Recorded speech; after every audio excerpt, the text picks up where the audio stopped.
The untold story of a warrior who fought an entire army. Native American legend. In the year 1876, the United States government wanted complete control of the Great Plains. Gold had been discovered in the Black Hills. Those hills were sacred to the Lakota Sioux people. Years earlier, the US government had signed a treaty with the Lakota.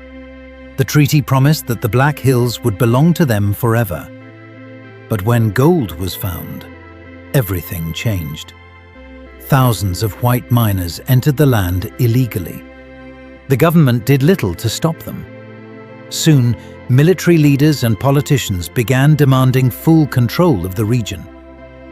The Lakota refused to give up their land. So the government made a dangerous decision. All native tribes living freely outside reservations were ordered to report to reservation agencies. If they refused, they would be treated as enemies. Many tribes never accepted the order. Some leaders believed surrender meant the end of their people. One of those leaders was a warrior named Crazy Horse. Crazy Horse. He was not a chief who gave long speeches. He was not a politician. He was a fighter, a man respected across the plains. Many Lakota believed he had spiritual power. They believed bullets could not touch him. Even enemies feared him. Crazy Horse had spent his life defending native land. He watched settlers move west year after year. He saw buffalo disappear.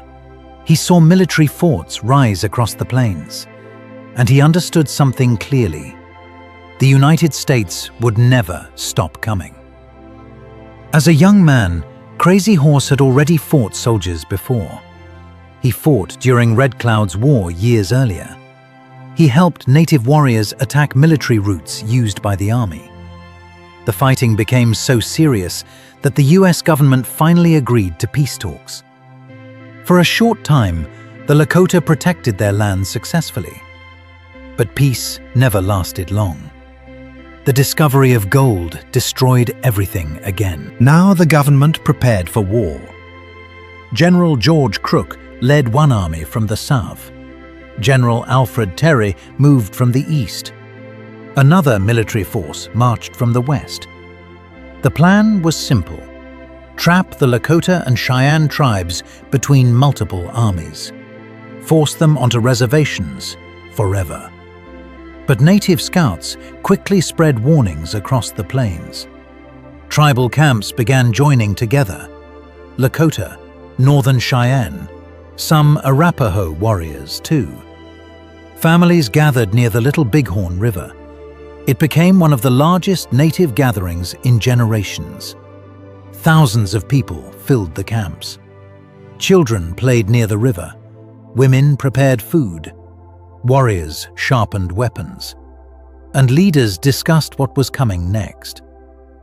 One leader stood quietly among them, Crazy Horse.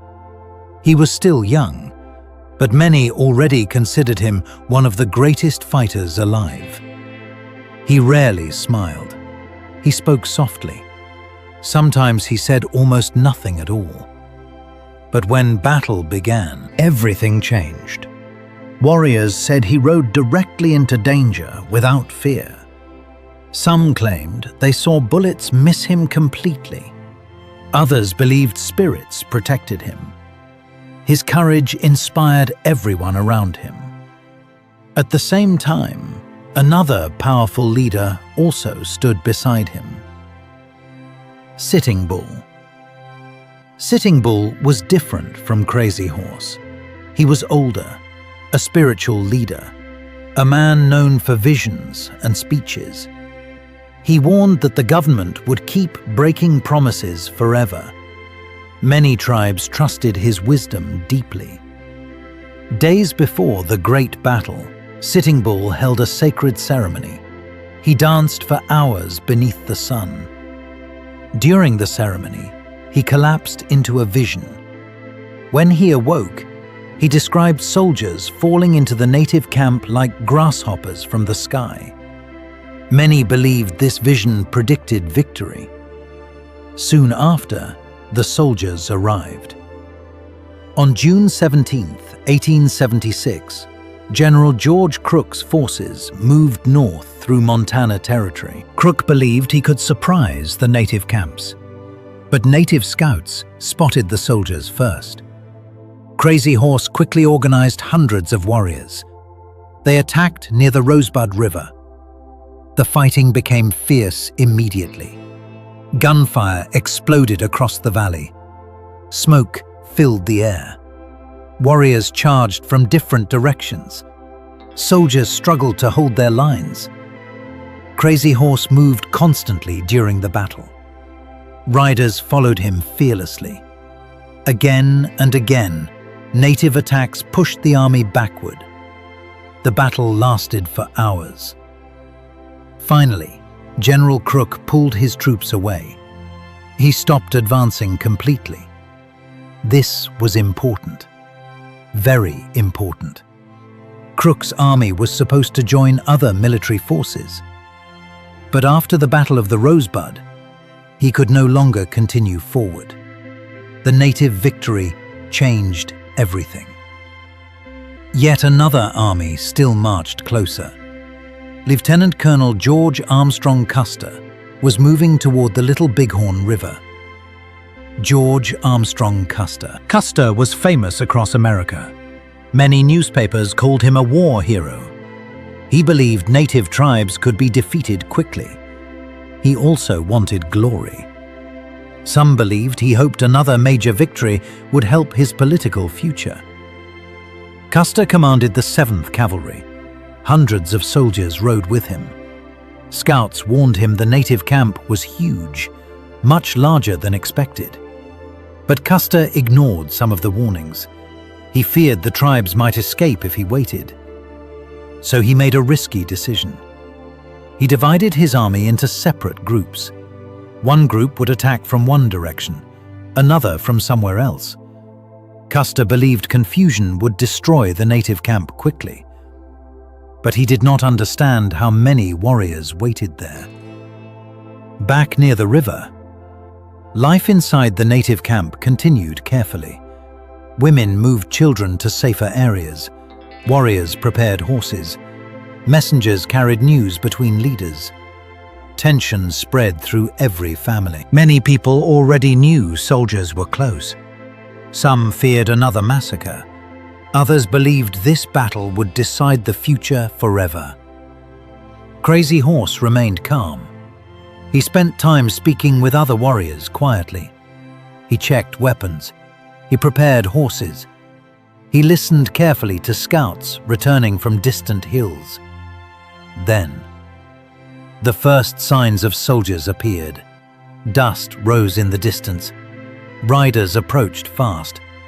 The battle everyone feared was finally coming. And soon, one native warrior would ride directly into one of the most famous battles in American history. A battle that would shock the entire United States and turn Crazy Horse into a legend forever. On June 25, 1876, the morning began quietly near the Little Bighorn River. Families inside the native camp were still waking up. Some women cooked food over fires. Children played near the water. Old men sat together speaking softly. Many people believed they still had more time before the soldiers arrived. But far away on the hills, Army scouts had already spotted the camp. Lieutenant Colonel Custer looked down at the valley below. What he saw shocked him. The native village stretched across the land for miles. There were far more people than he expected. Some scouts warned him immediately. They told him the camp was too large, too dangerous. One scout even begged Custer to wait for more soldiers before attacking. But Custer refused. He feared the tribes would escape if he delayed, so he pushed forward. He ordered the 7th Cavalry to prepare for battle. Then he divided his forces again. Major Marcus Reno would attack one side of the camp. Captain Frederick Benteen would move another direction. Custer himself would lead the remaining soldiers north. The army moved quickly. Dust covered the horses. Weapons rattled against saddles. The soldiers believed they were about to surprise a smaller native camp. They had no idea thousands of warriors waited there, inside the village. The first warning came suddenly. Riders raced into camp shouting loudly. Soldiers were coming. Women grabbed children quickly. Families began running towards safer ground. Horses were released. Warriors rushed to prepare weapons. Some had rifles, others carried bows, clubs, or pistols. The peaceful camp transformed within minutes. And then, the shooting started. Major Reno's soldiers attacked first from the south. Gunfire exploded across the valley. Women screamed. Children ran through smoke and confusion. But native warriors reacted faster than Reno expected. Hundreds of riders quickly surrounded the soldiers. Among them rode Crazy Horse. Witnesses later said he moved through battle without fear. He rode fast across open ground while bullets flew everywhere. Warriors followed him immediately. Reno's attack collapsed quickly. The soldiers became frightened. Many lost formation. Some tried hiding in trees near the river. Others retreated in panic. Then chaos spread completely. Horses crashed into each other. Gunfire came from every direction. Native warriors pushed harder and harder. Many soldiers fell while trying to escape. Some drowned crossing the river.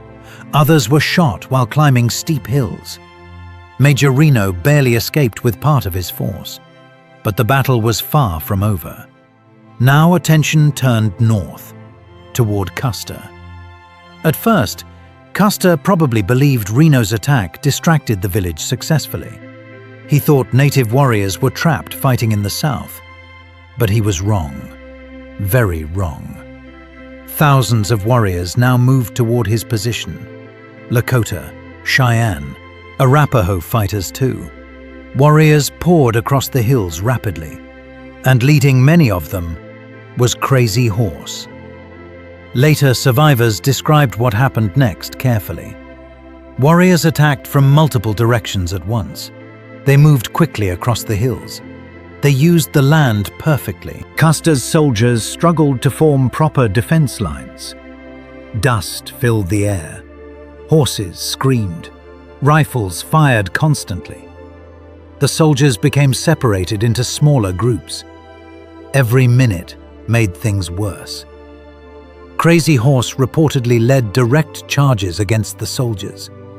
Some warriors later said he rode so close to enemy lines that soldiers panicked when they saw him coming. His courage spread through the fighters around him. More warriors joined the attacks. The army's position weakened rapidly. Meanwhile, inside the native camp, women watched smoke rising across the hills. Many prayed for loved ones fighting outside. Some carried extra ammunition to warriors. Others helped move frightened children farther away from danger. Everyone understood history was unfolding around them. Then reports spread quickly through the camp. Custer's soldiers were collapsing. The warriors were winning. On a northern ridge, Custer and his remaining men made a final stand. The exact details remain unclear even today. No soldiers survived from Custer's immediate group. But native accounts later described heavy fighting. Soldiers shot horses to create barriers. Some fought desperately until the end. Others tried escaping across the hills. But the warriors surrounded them completely. Crazy Horse reportedly led one final massive charge. The attack overwhelmed the remaining soldiers. Within a short time, the battle was over. Custer was dead. More than 200 soldiers from his command lay across the hills. The Battle of the Little Bighorn became one of the greatest native victories in American history. Across the camp, warriors celebrated loudly.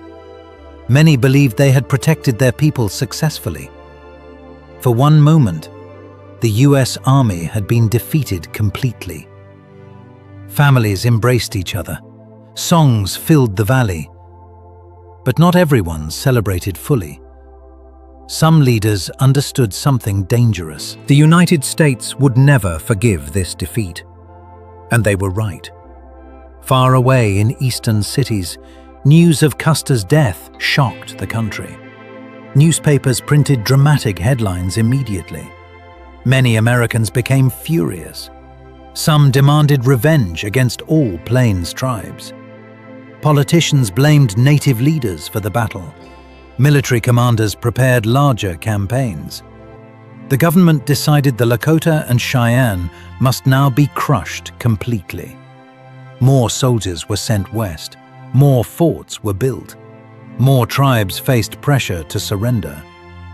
Crazy Horse became one of the most hunted men in America. Army officers blamed him for the destruction of Custer's forces. Newspapers described him as dangerous and unstoppable. Some stories exaggerated his actions greatly. Others turned him into almost a mythical figure. But among his own people, Crazy Horse was respected for another reason. He fought to protect native land. He fought because treaties had been broken. He fought because settlers kept coming. And now, he knew the war was not finished. The victory at Little Bighorn had made the Lakota stronger in spirit, but it also made the United States more determined than ever. Soon, entire armies would return to the plains, and Crazy Horse would face the hardest fight of his life. After the Battle of the Little Bighorn, everything changed across the Great Plains. The United States government became furious. Military leaders wanted revenge. Newspapers called for the destruction of the Lakota and Cheyenne tribes. Many Americans could not believe an entire army unit had been defeated by native warriors. The government responded quickly. More soldiers were sent west. More military forts were built. Thousands of troops began searching for native camps across the plains. This time, the army did not plan to stop. Their goal was simple: force every tribe onto reservations forever. During the months after Little Bighorn, Crazy Horse continued moving with his people across the northern plains. Winter slowly approached. Food became harder to find. Buffalo herds were disappearing rapidly. For generations, the buffalo had supported native life. Food, clothing, shelter, tools, everything depended on the buffalo. But now white hunters killed huge numbers every year. Railroad companies also encouraged buffalo slaughter. Some military leaders secretly supported it too. They believed destroying the buffalo would weaken native resistance. And it worked. By late 1876, many tribes faced terrible hunger. Children became weak. Families struggled to survive. Some leaders began discussing surrender. But Crazy Horse still refused. He believed life on reservations would destroy native freedom forever. He continued leading raids against military forces when necessary, and soldiers continued hunting him constantly. That winter became one of the hardest winters the Plains tribes had ever faced. Snow covered the land deeply. Cold winds struck camps day and night. Food supplies grew smaller. Many horses died. Still, Crazy Horse kept moving his people north and west to avoid the army.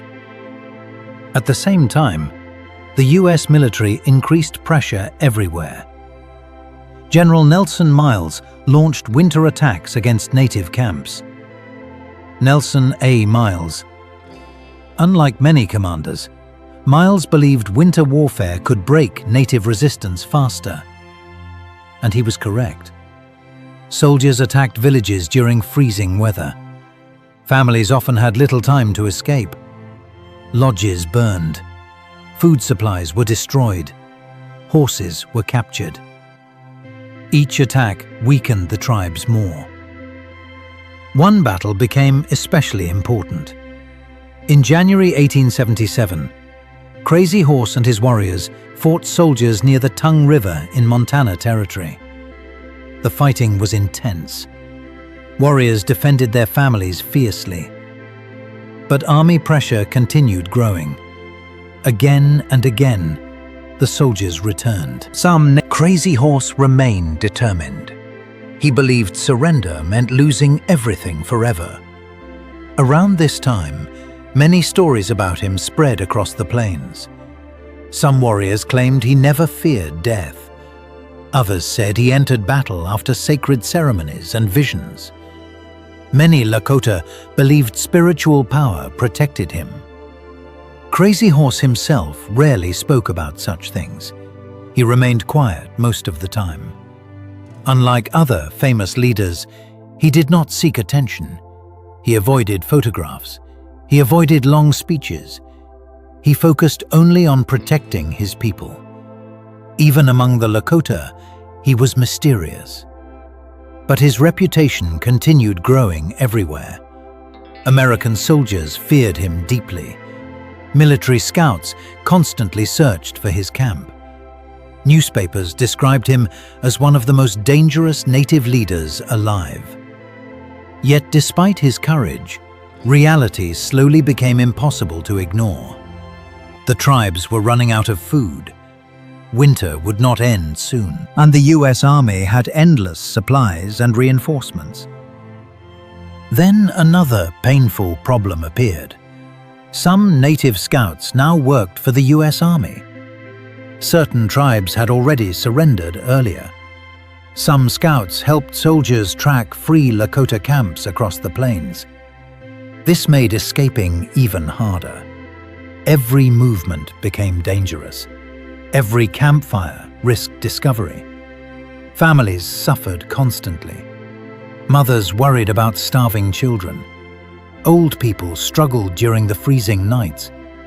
And many warriors knew the balance of power was changing rapidly. Then, one by one, some leaders finally surrendered. Several tribes entered reservations during early 1877. Others crossed north into Canada, hoping to escape American soldiers. But Crazy Horse stayed longer than most. He continued resisting. He continued moving.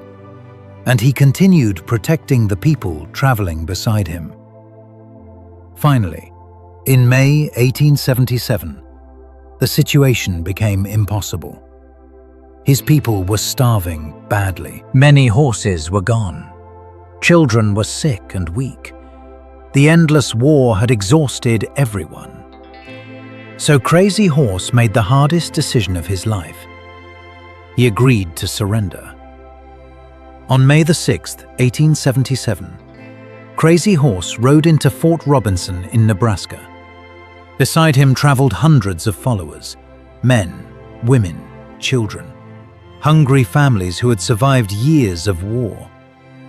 American soldiers watched carefully as the famous warrior approached. Many officers could hardly believe it. Native leaders began losing hope. Others feared their people would starve if the fighting continued. Still, the man who helped destroy Custer's command, the warrior feared across the plains, had finally surrendered. Some soldiers expected a giant, terrifying figure. Instead, they saw a quiet man wearing simple clothing. Crazy Horse did not act defeated, but he looked tired, very tired. Years of war had changed everyone around him. At first, army officers treated him carefully. They understood how respected he was among the Lakota. Some hoped he could help keep peace on the reservation. Others did not trust him at all. Meanwhile, life inside the reservation quickly became difficult. Native families depended on government food supplies. Freedom disappeared. Soldiers controlled movement. Traditional hunting life ended. Many Lakota became deeply unhappy. And tension between Crazy Horse and army officials slowly began growing. Rumors spread constantly. Some officers believed Crazy Horse still planned rebellion. Some native leaders became jealous of his popularity. Misunderstandings increased week after week. And soon, a dangerous situation would place Crazy Horse directly in the hands of the US Army once again. This time, there would be no battlefield escape.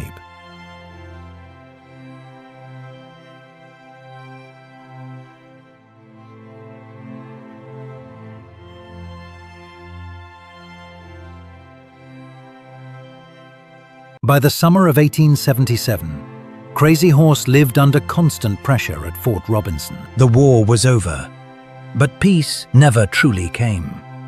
Lakota families struggled badly inside the reservation system. Food was limited. Soldiers controlled daily life. Many native people felt trapped. For generations, the Lakota had followed buffalo across open land. Now they depended on government rations to survive. Everything had changed.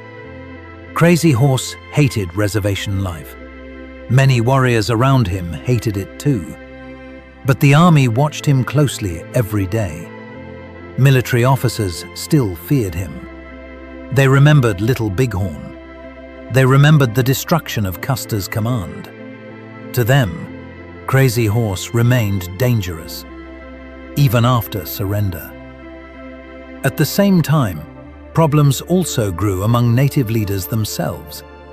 Some leaders worked more closely with the government. Others believed resistance should continue. Arguments spread quietly across the reservation.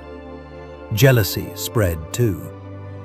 Crazy Horse remained extremely respected among younger warriors. Many people still viewed him as the greatest Lakota fighter alive. And that worried both soldiers and political leaders. Then rumors began spreading everywhere. Some claimed Crazy Horse planned to escape. Others claimed he wanted to start another war. A few even said he intended to kill reservation leaders who cooperated with the government. No one knew which rumors were true, but the army became nervous. One important event made the situation even worse. In August 1877, General George Crook asked for native scouts to help fight another tribe far away. George Crook wanted Lakota warriors to join military operations against the Nez Perce people. Nez Perce. The Nez Perce were trying to escape US forces after conflict broke out in the Pacific Northwest. Crazy Horse agreed to travel with Crook's forces for part of the mission. But during the journey, he became sick, very sick. Some reports said he suffered stomach pain. Others believed exhaustion weakened him badly. So he returned toward the reservation. Soon after, dangerous rumors exploded again. An interpreter claimed Crazy Horse had threatened to kill General Crook. Other witnesses later argued the translation was wrong. They said Crazy Horse never made such threats. But the damage was done. Army officers now believed he might become violent again. Military leaders decided they needed to arrest him immediately. Some native leaders warned Crazy Horse quietly. They told him soldiers planned to imprison him. Others advised him to leave before it was too late. For a short time, confusion spread everywhere. Crazy Horse himself may not have fully understood what was happening. He trusted some officers, but he distrusted others deeply. Then, on September 5th, 1877, the situation finally exploded. Army officers ordered Crazy Horse to come to Fort Robinson. Several Lakota leaders helped convince him peacefully. At first, he believed they only wanted a discussion. But as he approached the fort, He noticed armed soldiers waiting nearby. Something felt wrong immediately. Then he realized the truth. The soldiers planned to imprison him. Witnesses later described confusion and shouting. Some Lakota men tried pulling Crazy Horse away. Soldiers grabbed him. People pushed against each other. Everything happened fast, very fast. Crazy Horse struggled violently. He understood exactly what imprisonment meant. He would lose all freedom forever. Then suddenly, a soldier attacked him with a bayonet. The blade struck Crazy Horse in the back. Chaos erupted instantly. Some witnesses said he collapsed immediately. Others said he fought briefly even after being wounded. But the injury was terrible. The great Lakota warrior was carried into a nearby building. Blood covered his clothing. Outside, fear and anger spread through the reservation. Many Lakota could not believe what had happened. The man who fought entire armies, the warrior who terrified the US military, had been stabbed while unarmed. Inside the building, Crazy Horse lay dying. His father remained beside him. Some soldiers stood quietly nearby. Doctors tried helping him, but nothing worked. Late that night, Crazy Horse died. He was around 35 years old. The news spread across the plains quickly. Many Lakota mourned deeply. Even some soldiers felt shocked by the way he died. No great battlefield, no final heroic charge, no glorious ending, just confusion, fear, and betrayal. After his death, his parents carried his body away secretly. The exact burial place was never revealed publicly. Even today, nobody knows with certainty where Crazy Horse rests. And maybe that was intentional. The Lakota wanted to protect him forever. Afterward, the US government gained greater control across the plains. More tribes were forced onto reservations. The buffalo nearly disappeared completely. Native freedom across the Great Plains collapsed rapidly. But the story of Crazy Horse never disappeared. Among native communities, he became a symbol of resistance, a warrior who refused surrender for as long as possible, a man who fought to protect sacred land and his people. And across America, his legend only grew larger with time. Books were written about him. Paintings showed him charging through battle. Stories spread from generation to generation. Some stories became exaggerated, others became mythical. But one truth remained clear. Crazy Horse had fought against one of the most powerful armies in the world. And for a moment, he helped stop it completely. After the death of Crazy Horse in 1877, life for the Lakota people changed forever. The great wars of the plains were ending. The United States government now controlled most native lands across the West. Reservations expanded. Military forts remained everywhere. Railroads crossed the plains. And white settlers continued arriving in huge numbers. For many native tribes, freedom disappeared piece by piece. The buffalo herds almost vanished completely. This was one of the greatest tragedies for the Plains tribes. For generations, the buffalo had supported entire nations. Food, clothing, shelter, tools, traditions, ceremonies. Everything depended on the buffalo. But by the late 1800s, millions of buffalo had been killed. Some hunters killed them for profit, others killed them for sport, and some military leaders openly supported the destruction. They believed starving tribes would surrender faster. Soon, native families inside reservations became fully dependent on government supplies, and those supplies were often poor. Many people suffered hunger. Many became sick. Traditional life disappeared rapidly. Children were also affected deeply. The US government created boarding schools for Native children. Thousands of children were taken away from their families. Some were forced to cut their hair. Some were punished for speaking Native languages.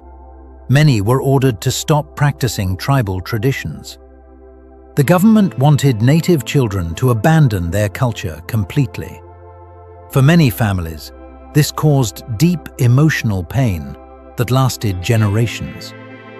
Meanwhile, the story of Crazy Horse continued spreading far beyond the plains. Among the Lakota, he became more than a warrior. He became a symbol of resistance, a symbol of courage, a symbol of protecting sacred land. Older Lakota survivors told stories about him to younger generations. They described his bravery during battle. They described how calm he remained under pressure. Some still believed spiritual forces protected him. Others remembered how deeply he cared about Native freedom. But one detail always remained important. Crazy Horse never fought for fame. He never wanted photographs. In fact, there are no confirmed photographs of Crazy Horse today. Many people later claimed certain pictures showed him, but historians still debate those claims. Most experts believe no real photograph of him exists. That mystery made his legend even larger. At the same time, American history books often described him differently for many years. Some early writers called him violent. Some blamed native tribes for the wars completely. Others ignored broken treaties and stolen land. But over time, historians began examining the truth more carefully. They studied government documents, treaties, military reports, native oral histories too, and a clearer picture slowly appeared. The Lakota had signed treaties with the United States. The government promised protection for their lands. Then gold was discovered, and those promises were broken, again and again. The wars of the plains did not begin because native tribes wanted conquest. Most tribes were defending land already promised to them. That truth became harder to ignore with time. Today, many historians view Crazy Horse as one of the greatest resistance leaders in Native American history. His name is remembered beside leaders like Sitting Bull, Red Cloud, Geronimo, and many others who fought to protect their people. The Battle of the Little Bighorn also remained famous forever. Americans often called it Custer's Last Stand. But for many Native people, the battle represented something different. It represented unity. Lakota, Cheyenne, Arapaho warriors fighting together against invasion. For one brief moment, the tribes stopped one of the strongest armies in the country. Even though the victory did not stop US expansion permanently, it proved Native resistance was powerful and organized. Years later, memorials were built near the Little Bighorn battlefield. For a long time, most monuments honored only US soldiers. Native warriors were barely recognized. But eventually, that changed too. Modern memorials now honor the Native fighters as well, because history became impossible to tell honestly without them. Today, visitors from around the world travel to the Little Bighorn battlefield in Montana. Many come to learn what truly happened there. Some visit to understand Native history better. Others come to honor ancestors who fought during the battle. And many still ask the same question. Who was Crazy Horse really? A fearless warrior? A spiritual leader? A defender of sacred land? Perhaps he was all those things together. But maybe the simplest answer is the most important.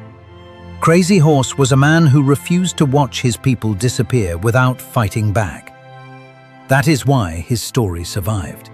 Not because he wanted glory, not because he wanted power, but because he stood against something much larger than himself.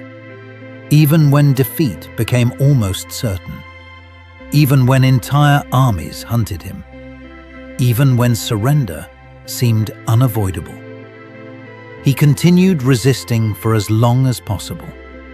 And that is why, more than 100 years later, people still remember his name.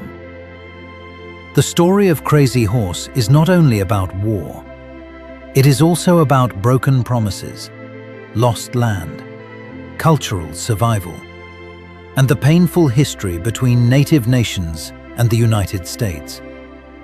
That history still matters today, because the effects never fully disappeared. Many native communities still fight to protect language, culture, and sacred land even now. And in those struggles, the memory of warriors like Crazy Horse continues living on.